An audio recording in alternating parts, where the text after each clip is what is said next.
Now let's shift gears and look at what Europe has been up to. Today there was a historic vote. The European Union had gathered to address a tricky problem, tariffs on Chinese electric vehicles. Now before we get to the story, a quick primer. A tariff is like a tax on imported goods. Companies pay tariffs to do business in foreign countries. It's like a cut that your government takes to allow foreign countries to ply their goods. What this means for you is that the foreign products become more expensive. You see, companies exist to make profits. If they're forced to pay a tariff, they make up the difference by hiking their prices, meaning you, the consumer, have to pay more. Now, with that out of the way, let's turn to Europe's dilemma. A few weeks ago, the EU decided to impose tariffs on Chinese EVs. Why? The official reason is convoluted. Overcapacity, illegal state subsidies, you'll hear these terms and others like these being thrown about. But the real reason is quite simple.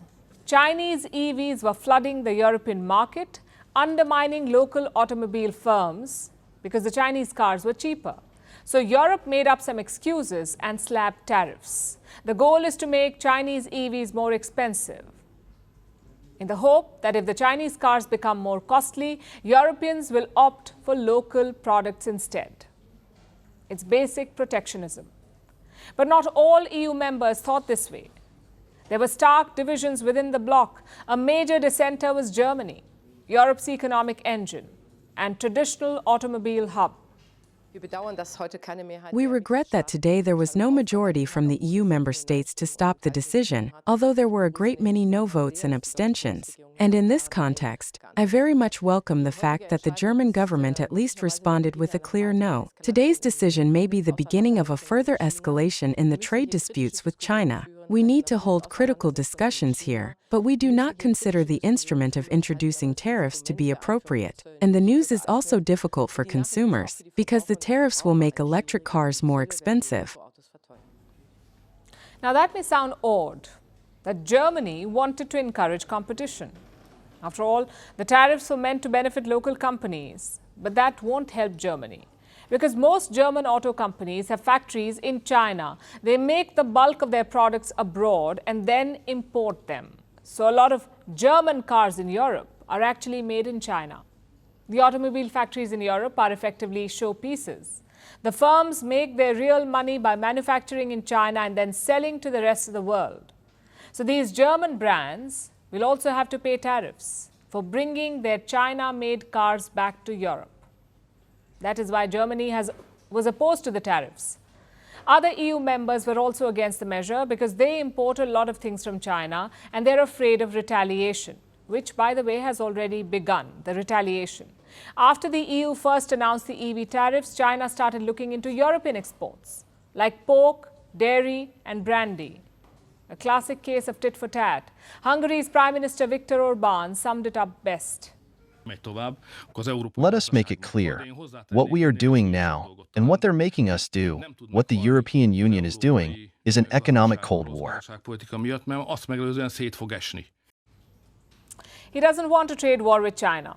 Neither did Germany, Malta, Slovenia and Slovakia. These countries voted against the tariffs, but it wasn't enough to block them.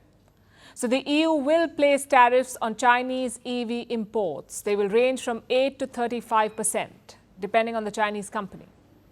And you can be sure that China will retaliate unless Europe backs down and reaches some sort of settlement.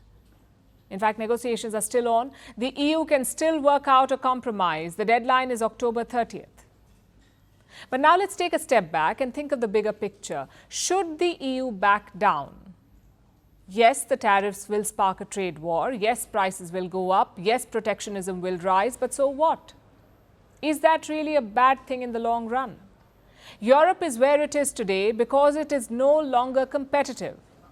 Why did the German companies make plants in China? Because they could not make competitive cars at home.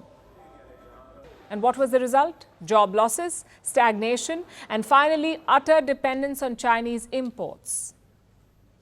Things are slightly cheaper, sure, but Europe is now dependent on Beijing's good graces. It prays for China's forgiveness and fears tariffs on pork, milk and brandy. Seriously, how the mighty have fallen.